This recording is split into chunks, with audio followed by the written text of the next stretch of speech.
жылдын башында, апрель айларында тармактык комитеттерде Кыргыз автобекети ишканасы, мамлекеттик ишканасы боюнча ишмердүүлүгүн карадык эле. Ошол жерден жеңил автоунаа менен жүргүнчүлөрдү санкцияланбаган жерлерден ташуу маселеси көтөрүлгөн. Андан тышкары ушу медициналык кароодон өткөндөн кийин гана айдоочулар баягы рейске чыксын деген тапшырмаларды бердик эле. Андан көп узабай эле 2023 жылдын 23 майында номер 130 президенттин жарлыгы чыккан. Ушул маселе боюнча дагы.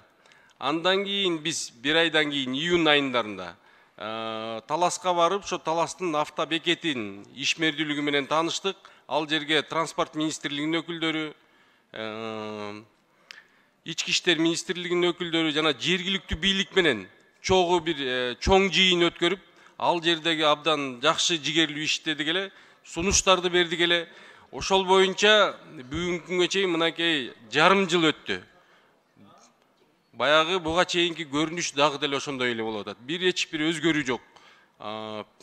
Кыргыз Республикасынын президентинин администрациясынын, президенттин, кабинет министрдин чечимдерин контролдоо боюнча башкармалыкка жүктөлгөн эле бул маселе. Бүгүнкү күнгө чейин каралбай атат, Алмазбек Акунжанович. Бүгүнкү күнгө чейин мынакей жүргүнчүлөрдү санкцияланбаган жерлерден дагы ташуу бүгүнкү күнчө жүрүп атат да. Ушул маселени бир өзүңүз контролуңузга алып, президенттин указын ишин бир карап, жазуу түрүндө мага берип коесуз деп суранам. Себеби дегенде бул маселе абдан орчундуу, ар бир жараныбыздын өмүрү абдан кымбат турат биз үчүн. Ошон үчүн бул ишти бир дыкаттуу карап берип коесузду мен өтүнөмүн. Иштебеген жетекчилерге бир жакшы бир чара колдонуп, ушул маселени да бир карап бериңиз. Чоң рахмат сизге.